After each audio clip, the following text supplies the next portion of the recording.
This area of Baltimore was in complete chaos after the tragic death of Freddie Gray. Right now, I'm in the lower 9th Ward. Hey guys, I'm here in London, England. I'm here at the White House. On top of this hill, you can see what's left of the neighboring farms, and it's pretty deserted. Rising temperatures have made avocados much more expensive to sell, so many farms are shutting down. This barrier you see right here was built after Hurricane Katrina. It's a $1 billion flood wall designed to protect the city. You can really feel the energy here in London right now while people are crowding around each screen. From 10,000 feet, I get a look at how New Orleans has changed. We begin in France. That's where French police targeted terror suspects in an early morning raid yesterday. The United Nations warned that as many as 1 million people in Mosul may be forced to flee the city. I'm Arielle Hixson, and Channel 1 News starts right now. Thank you so much, Mr. Block. This is 19-year-old Rishi Sharma. While most teens fan over athletes, movie stars, or musicians, Rishi lights up when a World War II veteran walks in the room. This is the same generation that put man on the moon and created an era where the only records there are broken ones. And now they're all in their 90s and they're dumped in senior homes and they're widowed and they have no one. And people don't realize that these men are walking history books and that these are the heroes who literally saved the world. Rishi made it his mission to interview a World War II veteran every day. So far, he's interviewed just under 200. For Rishi, college, a job, and even dating have taken a back seat. Right now, it's all about honoring the few stories left of some of the bravest men in American history. What inspired you to work with veterans and hear their story? You know, they say that you die twice, once when your heart stops beating and once when your name is uttered for the very last time. I'm trying my hardest to make sure that these men are never forgotten and that they never die in that sense. Today, most Pearl Harbor and World War II veterans are in their late 80s and 90s. And as the years go on, there are fewer and fewer veterans left. The only reason I'm alive today is because of you. Every moment, those first-person accounts of Pearl Harbor are disappearing. During World War II, about 16 million Americans served in the war. And now there are only 620,000 veterans left. 372 veterans die each day. Why is it important to hear firsthand from the veterans? It's very important for people to wake up from their self-absorbed worlds and take a step back and realize that there are these heroes out there. To honor the veterans of the past and preserve their stories for future generations, Rishi created a nonprofit called Heroes of the Second World War. He films his interviews with veterans. Did you think you were going to die? Oh, yeah. I went by a camouflaged machine gunner, and he didn't know the war was over. He machine gunned me. And after, he makes a copy for them to save. His goal is simple, to keep their stories alive. How does it feel to meet someone like Rishi, who is so passionate? Well, he is. I believe he's sincere about what he says. I go to college and high school and speak and tell them about the experience I've been through and all like that.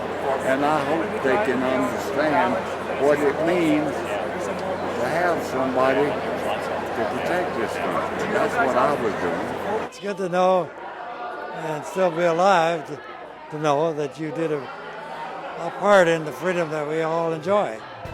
Rishi eventually hopes to expand his efforts, getting people involved nationwide with his initiative Become Friends with a World War II Veteran. It's almost like Adopt a World War II vet program. So these volunteers take the men out to lunch or dinner. They go to spend time with them, just to hang out. They'll give them a call, talk to them for a couple hours, and they'll just be there for them, because no one else is. He also urges others to pick up a camera and interview a veteran themselves. I think that is a double benefit because it gives them someone to talk to and it gives them a friend. Keeping history alive, one story at a time. To learn more about Rishi's cause and how you can make a difference in the life of a World War II vet, go to channel1.com. All right, guys, that's it from us here in Hawaii. We want our freedom! You've seen the protests. You know the hashtag. And you've heard from celebrities. But what is Black Lives Matter all about? Since the civil rights movement, like the black movement has been almost stifled and it's been kind of put to the side, but now it's kind of almost like the reawakening of that same movement and of our generation trying to trying to say that we are the next civil rights leaders, and we are the next people that are going to try to make revolutionary change in America. The Black Lives Movement started with the death of Trayvon Martin in 2012. The unarmed black teenager was shot and killed by a resident who was part of the neighborhood watch. The shooter was not convicted of a crime. Many were outraged and felt it was part of a pattern of racism against black men. The movement gained more momentum after other cases made national headlines. Michael Brown, Eric Garner, and Freddie Gray, a black man who died while in police custody. Last year, this area of Baltimore was in complete chaos after the tragic death of Freddie Gray. All eyes were on the Black Lives Matter movement, leaving many with questions like what it meant, who it could involve, and how it could change race relations in the future. The intentions of Black Lives Matter are very genuine to the true nature and fluidity of our people. 17-year-old Michaela Gilliam Price is an activist in Baltimore. She's a confident young voice determined to challenge racism and create equal opportunities for black students in her community. Her experience with activism started very young, when her mother was protesting against the death penalty for her uncle. I was born into that space of like political, radical black thought, and then that was just carried through my entire life. So she founded a grassroots organization to bring Black Lives Matter to a local scale for young students in her city. We get very caught up in the hashtag and just like how nice it feels to say that we're a part of these movements, but truly no change is derived until we get on the ground and do that ourselves. Although Michaela is an inspirational leader, her actions often have risks. Just last year, Michaela was arrested during a sit-in at Baltimore City Hall for protesting police actions following the death of Freddie Gray. Were you fearful at all? Was it scary? No, yeah, we were terrified. And so, like, as a protester, right, and as like an activist and organizer, I think we often adopt this like mentality that we're invincible in some way and we can just be fearless without consequence. I had to put in perspective that my voice and like the fact that people know me is not going to protect me when I'm one-on-one with a police officer who does not agree with my stance. There has been some backlash. Critics of Black Lives Matter say it divided people rather than united them, and that it's promoting hatred toward police. But for Michaela, the movement is about inspiring and empowering other young people to help them make their communities stronger. And I think that it's great that someone my age has like all this like organizing power. Like you really don't think about like students in high school like organizing walkouts and talking to police commissioners and doing news interviews and things like that. And I think it's like really amazing for someone, a peer of mine, to be like this powerful voice in the community. There are a lot of risks for standing up for what you believe in. Yeah. But why is it important for students to have a voice? I think student voice is so important because we occupy a space of fearlessness, right, where we can access positions and just be forgiven or written off because we're young, right? And so I think that's a luxury and it's almost a privilege that we should take advantage of as young people. Inspiring a generation to lead, one protest at a time. Arielle Hixson, Channel 1 News.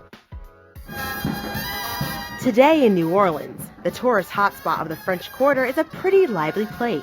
10 years after Hurricane Katrina ripped through the Gulf Coast, it's back to where it used to be. A vibrant community filled with loud jazz and plenty of tourists. But this is only one part of New Orleans. Here's another. This neighborhood, the lower 9th Ward, was right near the levees that broke when the hurricane hit. The homes were underwater for weeks. A decade later, and there's still a lot of work to be done. You know, my heart hurts looking at different areas of the lower 9th Ward and seeing that nothing has been done. But you go to other parts of the city and it's been completely redone and it looks beautiful. Lance Sumler was 13 years old when Hurricane Katrina swept away his grandmother's home in the lower 9th Ward. Why do you think we still need to fix the lower 9th Ward over other parts of New Orleans? This is a part of the city that got hit the absolute worst. Walking through the neighborhood, several houses are still abandoned, and the haunting markings of those who lived and died are still etched on the walls. And what do you think about this house right here? How does it make you feel to still see a house like this? When I see abandoned houses, I feel like they either need to be torn down or rebuilt.